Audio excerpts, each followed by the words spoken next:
মহান মালিকের কাছে ওই ব্যক্তির অনেক দাম যে ব্যক্তি আমল করে, আর মহান মালিকের কাছে ওই ব্যক্তির কোনো দাম নেই যে ব্যক্তি আমল করে না।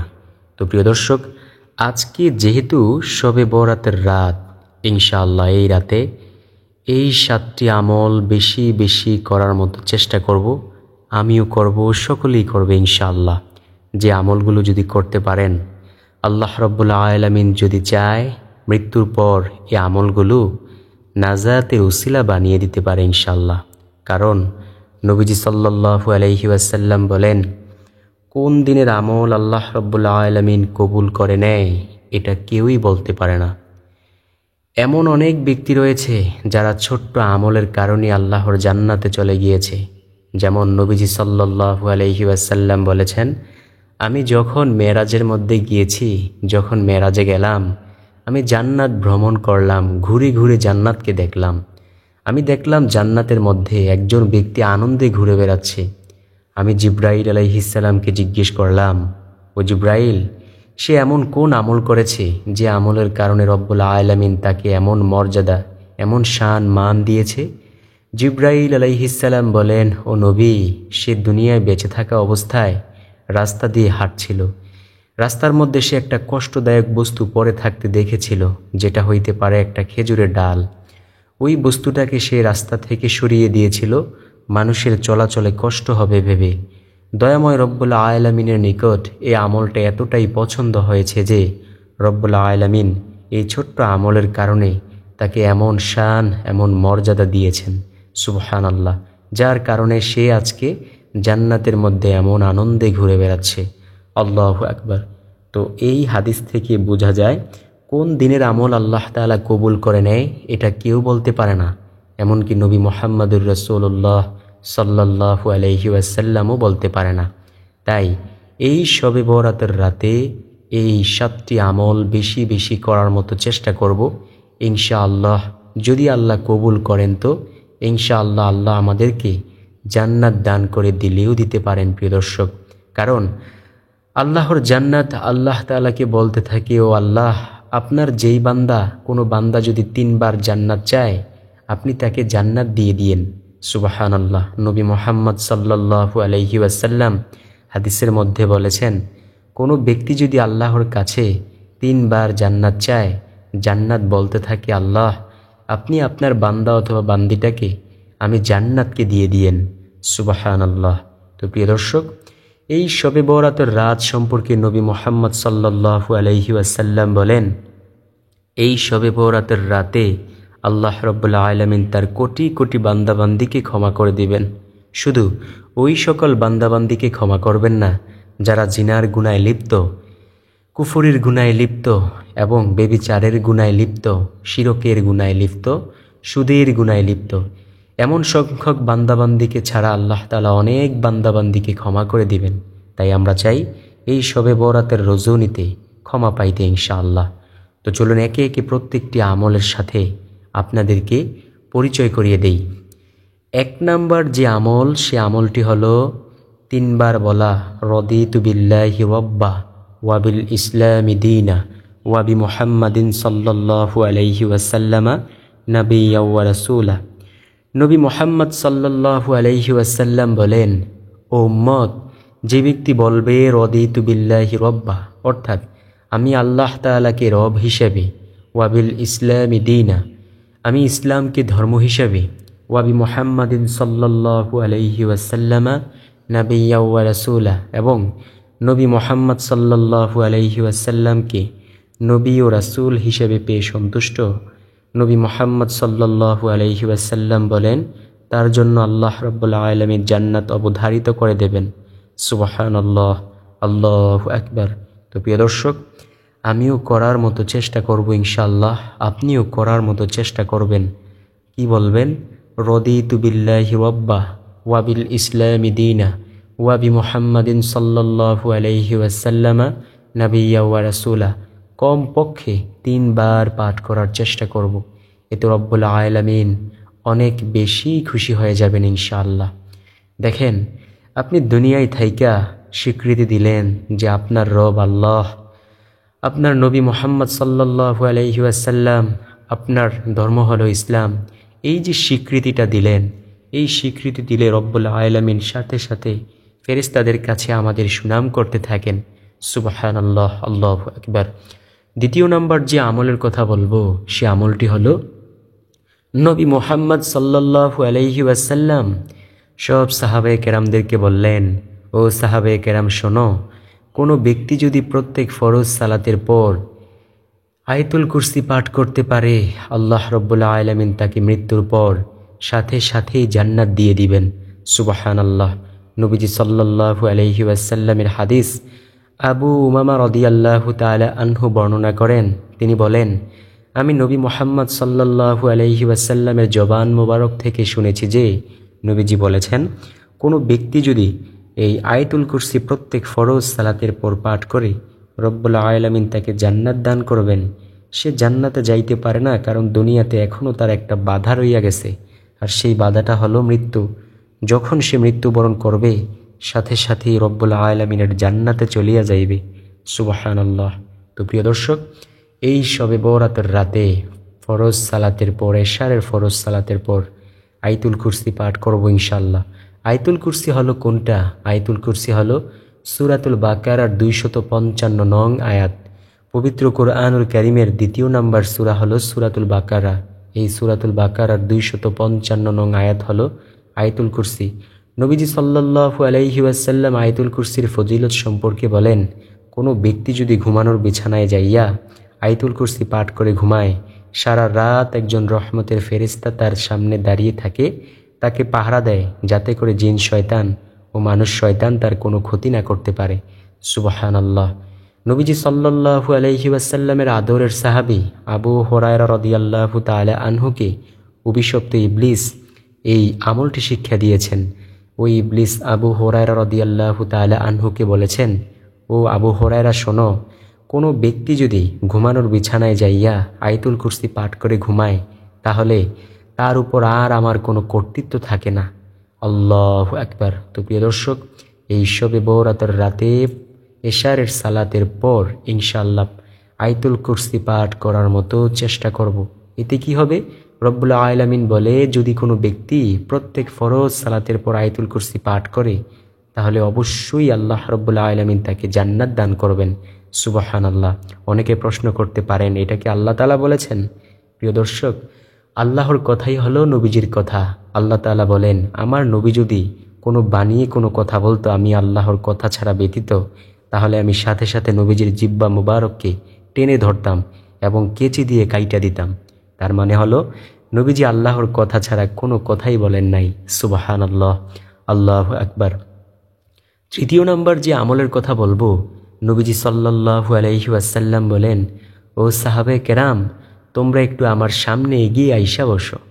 সাহাবায়ে কেরাম নবীজির সামনে এগিয়ে আইসা বসলে নবীজি সাল্লাল্লাহু আলাইহি ওয়াসাল্লাম বলেন, আমি কি তোমাদেরকে এমন একটি আমলের কথা বলবো, যে আমলের দাম অনেক বেশি, যে আমল যদি তোমরা একবার করো, আল্লাহ তোমাদেরকে পবিত্র কোরআনুল কারীম 10 পারা খতমের সমান সওয়াব দিবে। যদি 2 বার করো, আল্লাহ তোমাদেরকে পবিত্র কোরআনুল কারীম 20 পারা খতমের সমান সওয়াব দিবে। যদি তোমরা 3 বার করো, আল্লাহ তোমাদেরকে পবিত্র কোরআনুল কারীম সম্পূর্ণ খতম করার সমান সওয়াব দিবে। সাহাবায়ে কেরাম তো ছিল আমলের জন্য পাগলপাড়া। সাহাবায়ে কেরাম রাদিয়াল্লাহু তাআলা আলাইহিম আজমাইন বলেন, হ্যাঁ বলুন ইয়া রাসূলুল্লাহ। নবীজি সাল্লাল্লাহু আলাইহি ওয়াসাল্লাম বলেন, কোনো ব্যক্তি যদি সূরাতুল ইখলাস অন্তরের মধ্যে পরিপূর্ণ বিশ্বাস নিয়ে একবার পাঠ করে, আল্লাহ তাকে পবিত্র কোরআনুল কারীম 10 পারা কোরআন খতম করার সমান সওয়াব দিয়ে দেয়। যদি কেহ 2 বার পাঠ করে, আল্লাহ রাব্বুল আলামিন পবিত্র কোরআনুল কারীম 20 পারা খতমের সমান সওয়াব দিয়ে দেয়। যদি কেউ 3 বার পাঠ করে, আল্লাহ তাআলা খুশি হইয়া পবিত্র কোরআনুল কারীম সম্পূর্ণ কোরআন খতম করার সমান সওয়াব দিয়ে দেয়। সুবহানাল্লাহ, আল্লাহু আকবার। প্রিয় দর্শক, তাই বলে কি কোরআনুল কারীম পাঠ করতে হবে না? অবশ্যই সেটা পাঠ করতে হবে। ইলম শিক্ষা করা প্রত্যেকটা মুমিন নরনারীর জন্য ফরজ। ইনশাআল্লাহ কোরআনও পাঠ করব। সূরাতুল ইখলাস পাঠ করেও কোরআন শরীফের পরিপূর্ণ খতম করার সমান সওয়াব নিব ইনশাআল্লাহ। ইনশাআল্লাহ নবীজির দরবারে একজন ব্যক্তি দৌড়ে আসলো, আইসা বলল, ইয়া রাসূলুল্লাহ সাল্লাল্লাহু আলাইহি ওয়াসাল্লাম, আমি সূরাতুল ইখলাসকে অনেক বেশি ভালোবাসি। নবীজি সাল্লাল্লাহু আলাইহি ওয়াসাল্লাম বলেন, শোনো, তোমার অন্তরের কথাটুকু যদি সত্যি হয় তাহলে জেনে নাও, যে ব্যক্তি সূরাতুল ইখলাসকে ভালোবাসে রব্বুল আলামিন তাকে ভালোবাসে, আর এই ভালোবাসার শেষ পরিণাম ফল হবে আল্লাহর জান্নাত। সুবহানাল্লাহ, আল্লাহু আকবার। প্রিয় দর্শক, নবীজি সাল্লাল্লাহু আলাইহি ওয়াসাল্লাম যুদ্ধের ময়দানে একজন আনসার সাহাবীকে নামাজ পড়ানোর দায়িত্ব দিলেন। ওই সাহাবী সব সময় দ্বিতীয় রাকাতে শুধু সূরাতুল ইখলাস দিয়ে নামাজ পড়ায়। এটা অন্যান্য সাহাবীদের কাছে একটু খারাপ লাগলো, কারণ এক সূরার কতবার শুনতে মনে চায়। সাহাবীরা নবীজির দরবারে আইসা বলল, ইয়া রাসূলুল্লাহ সাল্লাল্লাহু আলাইহি ওয়াসাল্লাম, আপনি একটু আপনার ওই সাহাবীকে বললেন তো, যাতে সে পাল্টায় সূরা দিয়ে নামাজ পড়ায়। নবীজি ওই সাহাবীকে ডাইকা বলল, ও সাহাবী, কেন তুমি এমনটা করো? ওই সাহাবী বলল, ইয়া রাসূলুল্লাহ সাল্লাল্লাহু আলাইহি ওয়াসাল্লাম, আমি সূরাতুল ইখলাসকে অনেক বেশি ভালোবাসি। নবীজি বলেন, তোমার কথাটুকু কি তুমি অন্তর থেকে বলেছ? ওই সাহাবী বলল, হ্যাঁ ইয়া রাসূলুল্লাহ সাল্লাল্লাহু আলাইহি ওয়াসাল্লাম। নবীজি সাল্লাল্লাহু আলাইহি ওয়াসাল্লাম বলেন, শোনো, যদি তোমার কথাটুকু অন্তর থেকে বলে থাকতে পারো তাহলে জেনে নাও, রব্বুল আলামিনও তোমাকে ভালোবাসে, আর এই ভালোবাসার শেষ পরিণাম ফল হলো মহান মালিকের সেই কাঙ্ক্ষিত জান্নাত। সুবহানাল্লাহ, আল্লাহু আকবার। তাই সূরাতুল ইখলাস বেশি বেশি পাঠ করার মতো চেষ্টা করিব ইনশাআল্লাহ। তারপরের যে আমল, অর্থাৎ চতুর্থ নম্বর আমল হলো বেশি বেশি পরিমাণে ইস্তিগফার পাঠ করা। আপনি বলতে পারেন, কোন ইস্তিগফার পাঠ করতে পারি? সবচেয়ে ছোট্ট ইস্তিগফার হলো আস্তাগফিরুল্লাহ, আস্তাগফিরুল্লাহ, আস্তাগফিরুল্লাহ। নবীজি সাল্লাল্লাহু আলাইহি ওয়াসাল্লাম বলেন, যে ব্যক্তি বেশি বেশি পরিমাণে ইস্তিগফার পাঠ করে রব্বুল আলামিন তার সব বিপদ আপদ দূর করে দেন, গায়বী খাজানা থেকে তাকে রিজিক দান করেন, সুসন্তান নেককার সন্তান দিয়ে তাকে সাহায্য করেন। সুবহানাল্লাহ। আরও একটি ইস্তিগফার হলো রব্বিগফিরলি ওয়া আতুবু আলাইয়া ইন্নাকা আনতাত তাওয়াবুর রহিম। তৃতীয় নাম্বার যে ইস্তিগফার সেটা হলো সাইয়্যিদুল ইস্তিগফার। সাইয়্যিদুল ইস্তিগফার হলো আল্লাহুম্মা আনতা রব্বি লা ইলাহা ইল্লা আনতা খলাকতানি ওয়া আনা আবদুকা ওয়া আনা আলা আহদিকা ওয়া ওয়াদিকা মাস্তাতাতু আউযু বিকা মিন শাররি মা সানাতু আবউ লাকা বিনি'মাতিকা আলাইয়া ওয়া আবউ লাকা বিযামবি ফাগফিরলি ফাইন্নাহু লা ইয়াগফিরুয যুনুবা ইল্লা আনতা। এটাই হলো সাইয়্যিদুল ইস্তিগফার। নবীজি সাল্লাল্লাহু আলাইহি ওয়াসাল্লাম বলেন, কোনো ব্যক্তি যদি সকালবেলা একবার সাইয়্যিদুল ইস্তিগফার পড়ে, সে যদি সন্ধ্যা হওয়ার আগেই মারা যায় তবে সে জান্নাতি হবে। আবার কোনো ব্যক্তি যদি সন্ধ্যাবেলা একবার সাইয়্যিদুল ইস্তিগফার পড়ে, সে যদি সকাল হওয়ার আগেই মারা যায় তবে সেও জান্নাতি হবে।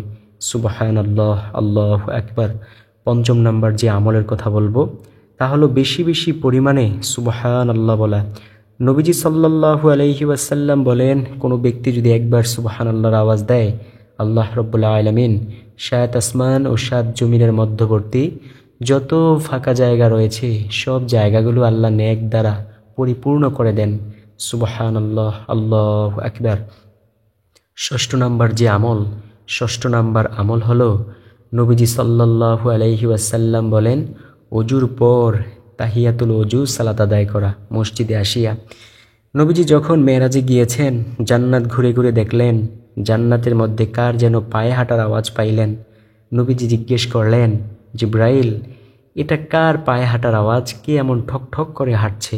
জিব্রাইল বলে, ও নবী, এটা আপনার প্রিয় সাহাবী বেলাল রাদিয়াল্লাহু তাআলা আনহু। নবীজি আশ্চর্য হয়ে গেলেন, বেলাল রাদিয়াল্লাহু তাআলা আনহু, সে কি এমন আমল করেছে যে আমলের কারণে আল্লাহ তাকে এমন মর্যাদা দিয়েছে?